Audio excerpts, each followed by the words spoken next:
Почитувани гледачи, добро вечер. Ова е новото издание на емисијата ТВ Ординација, а вечерва, како и во изминатите неколку емисии кои што ги посветуваме на COVID-19 и оваа емисија токму за COVID-19, вечерва ќе се обидеме да ја приближиме сликата што се случува во Струмичката болница, која што во последниот период станува се поактуелна.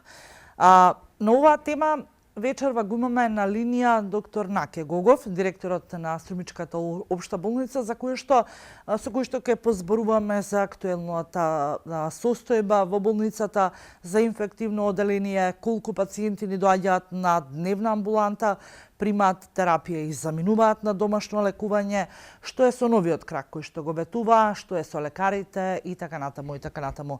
Докторот веќе го имаме на линија. Докторе, добро вечер и добре дојдовте во емисијата. Еве, на почеток кажете ми како помина денешниот ден. Денешниот ден е бурен, како и претходните денови, заради зголемен број на пациенти кои што доаѓаат на преглед во инфективна амбуланта и пациенти кои што ја примаат терапијата со дневна болница. Така, зборуваме постојано за позитивните пациенти. Знаеме сите дека инфективното оделение е преполно. Веќе нема слободни легла, но нема слободни легла ниту пак на дневна амбуланта. Луѓето кои што доаѓаат ја примаат терапијата и заминуваат. Што е со капацитетот генерално во болницата? Да, има тројца починати од вчера. Моменталната состојба со кревети во инфективно оделение во Струмица е со 5 слободни кревети, а другото е се пополнето. Се најавуваше и пуштањето на првиот спрат кој што го реконструиравте во новиот дел од болницата. До каде се работите? Новото крило што се најавуваше во новиот крак, ствари еден спрат од новиот крак, треба да биде пуштено уште за неколку дена да се завршат некои технички работи на крилото, за да може да функционира така како што треба и да се овозможат услови како што треба да се лекуваат пациентите. Што е она кое што велите се завршуваат техничките работи, таму се наредени сите легла, има доток на кислород на секое легло. Што е она кое што фали за да веќе почне да функционира овој дел? Оделението е ново, скоро се е направено и за тамо недостига персонал кој што ќе биде да ги лекува пациентите, да ги негува и мислам дека тоа е најголемата пречка, персоналот. Го спомнувате персоналот, како ќе го решиме овој горлив проблем со намалувањето на бројот и на лекари, но и на општо на медицинскиот персонал? Ние од сите оделенија од нашата болница ги регрутираме во ковид центарот и сестри, и доктори, и специјализанти, така да може да помогнат на специјалистите инфектолози кои што се малку, двајца, и мислам дека ќе направиме напори персоналот од постоечкиот персонал во болницата да го ангажираме во ковид центарот да работи заедно со инфектолозите. Што е со лекарите кои што ги најавуваше и министерот Филипче дека ќе трансферираат и ротираат од болница во болница? Имате ли помош од колегите кои што доаѓаат од другите градови? Каква е состојбата? Можат ли да надополнат место повеќе за лекар, медицинска сестра, персонал генерално? Да. Имаме помош од колеги од Скопје, од клиники, од Велес и мислам дека засега ни помагаат, ама се уште е малку овој персонал кој што треба да работи во инфективно оделение во Струмица. И повторно се вртиме околу персоналот, ќе го пуштиме еве новото крило на болницата, но сметате ли дека повторно ќе се соочиме со проблемот на немањето персонал? Кој ќе работи во новиот дел од болницата? Ќе имаме ли доволно персонал, лекари, медицински сестри? Колку ќе не бидат потребни? Па за да може да функционира новото крило во новиот крак, ќе бидат потребни најмалку 10 медицински сестри и 5 доктори, специјалисти. Директоре, да ве запрашам на на инфективно оделение, имаме ли доволно боци со кислород? Како се набавуваат истите? Имаме ли доволно лекарства, неопходен третман за третирање на болните од COVID-19? Да, во болницата имаме доволно кислород, доволно сме снабдени секојдневно, ни пристигнуваат количините кои што ни се потребни за лекување на пациентите, така да со кислородот и со лекови сме снабдени доволно. Директоре, пред неколку дена напишавте статус на Facebook во кој што побаравте од граѓаните да помогнат околу купување на ново амбулантно возило кое што ќе може да го користи болницата во вакво време, невреме. Што се случи? Го повлековте статусот? Имавте ли притисок од некого? Притисок општо од јавноста. Немав од други притисок за тоа да го повлечеме статусот. Така, би ве запрашала овде дали имате поддршка од Министерството за здравство, не само дека ви препратија лекари да доаѓаат на помош, што е со останатите барања. Колку тие, еве, министерот и Филипче доаѓаше во изминатите, ако не се лажам, 2 седмици, беше во Струмица, ветуваше многу за Струмичката болница, на помош на лекарите, но и се со цел да се помогне на пациентите. Имате ли поддршка? Да, секогаш кога сме побарале помош од министерот, министерството, и ни излегувале во пресред и сега мислам дека пак ќе ни излезат во пресред да ги добиеме овие возила што ги баравме од порано. Не баравте возила, експресно дојде едно возило кое што ќе може да го користите во овој период. Што е со возниот парк? Имате ли доволно возила кои што ќе можат да одговорат не само на потребите на пациентите со COVID-19, туку генерално и на сите други пациенти кои што секако се лекуваат во Струмичката болница, на другите оделенија и со различни болести? Моментално имаме на располагање 3 возила, па уште 2 возила се неопходни за да можем да функционираме нормално. Сега во оваа состојба како што е. Би ве запрашала како успевате да најдете возило и да се снајдете во момент кога е неопходно возилото да транспортира пациент дали во Штип или пак во некоја од клиниките во Скопје? Никогаш не сме дозволиле пациентите да бараат возило. Алтернатива ни е здравствениот дом во Струмица. Ако немаме наше возило или ангажирано во пренос на пациенти до Скопје, се обраќаме до здравствен дом Струмица, тие ни излегуваат во пресет и ни даваат возило да го пренесеме пациентот кој што е потребен до клиника или друга дестинација во Скопје.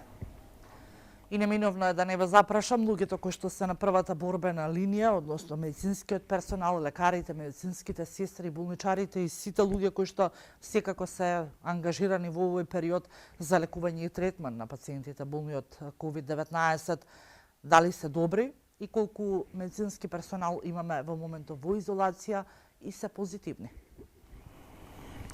Во медицинскиот персонал во болницата е многу уморен, затоа што тоа трае веќе подолго време, со дежурства, со работи во амбуланта и работи по специјални услови, со маски, со визири, со скафандри. Тоа е секако ја отежнува работата на медицинскиот персонал. Имаме персонал кој што е позитивен и се во изолација или во домашни услови и така да нивното место за работа во болницата е намалено. Директор, јас ви благодарам на исцрпните одговори. Благодарам што одговоривте на прашањата кои што се надевам дека и пациентите, но и граѓаните ги интересираат за целосната ситуација која што се случува во Струмица, во болницата, но и надвор од болницата.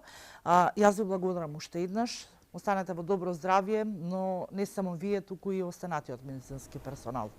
Благодарам на вас. Ние, почитувани гледачи, продолжуваме понатаму со емисијата. Во продолжение предлагам да го погледнеме прилогот кој што го работеше колешката Сузана Мицева и од Струмичката општа болница се селиме во општата болница во Гевгелија. 10 нови легла добиѓа Евгелиската општа болница со отворањето на ковид центарот кој што изминатите неколку денови се доградуваше. Општината, приватни компании, но и други донатори го помогнаа градот да ги прошири капацитетите за сместување на пациенти. Директорот на болницата Митко Крџев вели дека во моментов се задоволени потребите на болницата. Значи отворивме еден проширен капацитет од прилика 8 до 10 кревети за дневно лекување, дневен третман на пациенти кои што се уште не се дефинирани јасно дали се работи за ковид позитивни или се уште не се или се ковид негативни. Затоа ни е многу битно во овој момент во кој што ги примаме тие пациенти, ги ставаме на терапија, бидејќи сите знаци укажуваат всушност на еден правец во смисла дека се сепак ковид позитивни. Засега овој простор ќе биде доволен во однос на бројката на пациенти што е. Меѓутоа, ние во моментот имаме и отворено и болнички третман на пациенти со капацитет од 12 приема, односно 12 пациенти, толку може да се згрижи во моментот. Тоа е претходното невропсихијатриско оделение, кој што го адаптиравме во ковид центар. Меѓутоа, како што се зголемува бројка, како што рапидно расте бројот на пациенти, веќе сме во фаза на отварање уште дополнителен капацитет. Тоа најверојатно ќе биде интерно оделение, кој што еден добар дел од него ќе адаптираме во ковид центар. Евгелискиот центар за јавно здравје бележи 165 активни случаи на COVID-19. Во целиот регион бројката надминува 1000.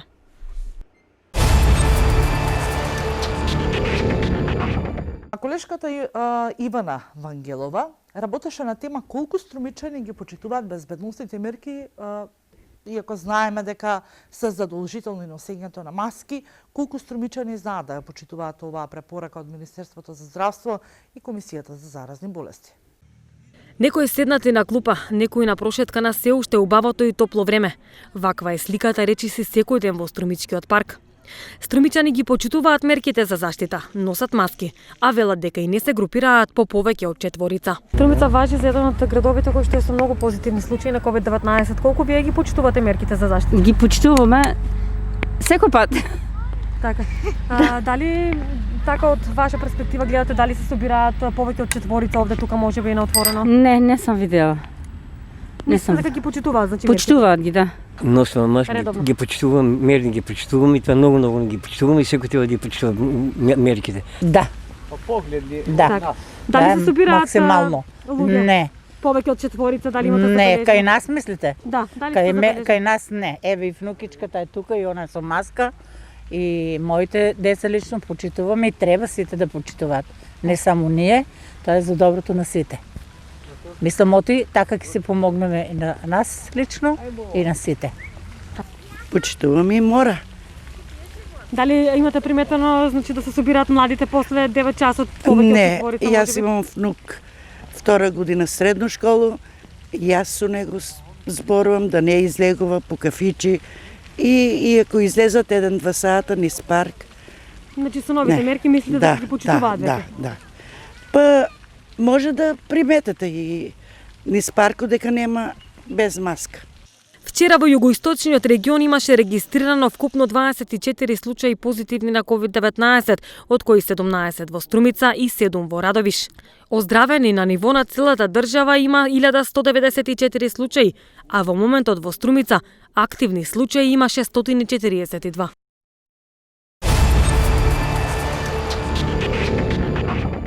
Во изминатите неколку денови бројот на починати во Струмичката болница се зголемуваше, па предлагам овдека да го погледнеме прилогот кој што го работевме пред само неколку дена, повторно е поврзана токму со болницата, капацитетите и услугите. Билансот на пациенти со COVID-19 во Струмица за 24 часа е 3 починати лица и 669 активни случаи. Синоќа на инфективното оделение починале 2 лица, а едниот пациент, откако му се влошила состојбата, веднаш бил транспортиран на една од клиниките во Скопје, но во пристигнувањето починал. Лекарите се загрижени за состојбата, велат дека од ден во ден станува се поалармантно.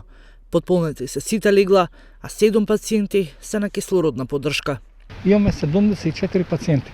Од тие 34 се хоспитализирани во инфективно одделение, останатите се на домашно лекување. Значи, одат, се примат терапија и пак се одат дома. Мислам доаѓа и се одат дома. Вчера на клиниките пуштивме 4 пациенти, од кои едната починала, за жал, тамо, а тука кај нас на нашето одделение починаа двајца. Ветеното ново крило за дополнителни легла останува да чека подобри времиња. Гоговка, кој многу пати досега и денес коментира дека дури и да го отворат, ќе нема кој да ги види пациентите. Персонал нема. Немаме персонал доволно кој што ќе ги гледа пациентите тамо, како доктори, така сестри и останат медицински персонал. И додека се најде решение околу персоналот, ќе доаѓаат лекари од другите болници на помош на своите струмички колеги. Не е нималку мал бројот на пациентите кои што примаат терапија на дневната болница.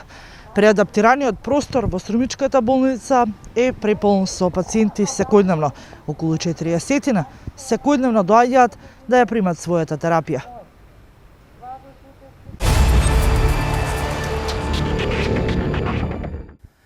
И за самиот крај на ова издание на емисијата ТВ Ординација, од COVID-19 се префрламе кон сезонскиот грип.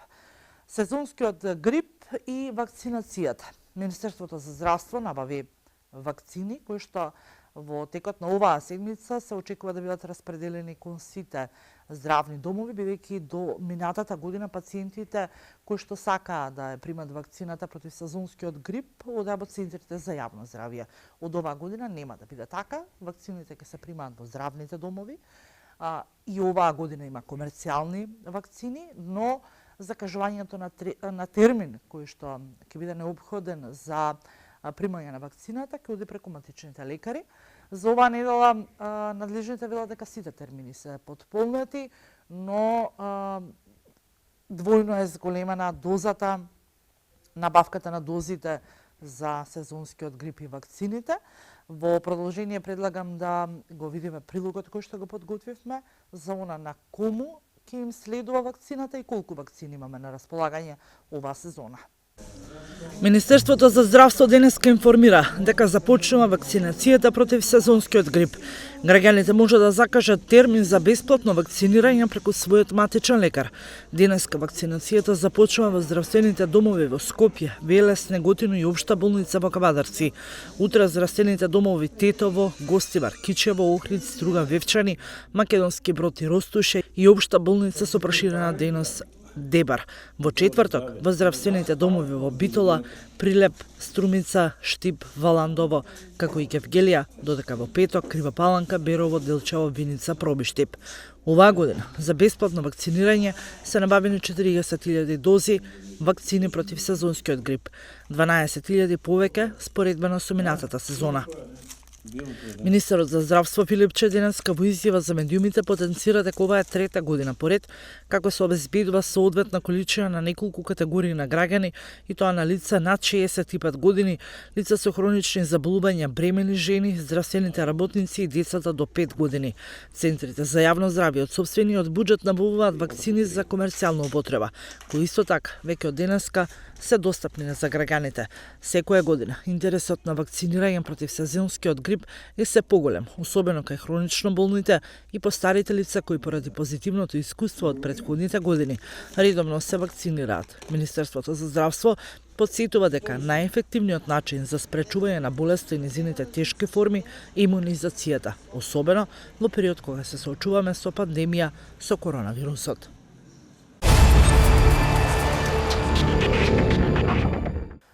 Со вакцините за сезонскиот грип го завршуваме вечерашното издание на емисијата ТВ Ординација. Ви останете во добро здравје и понатаму и се гледаме наредната среда.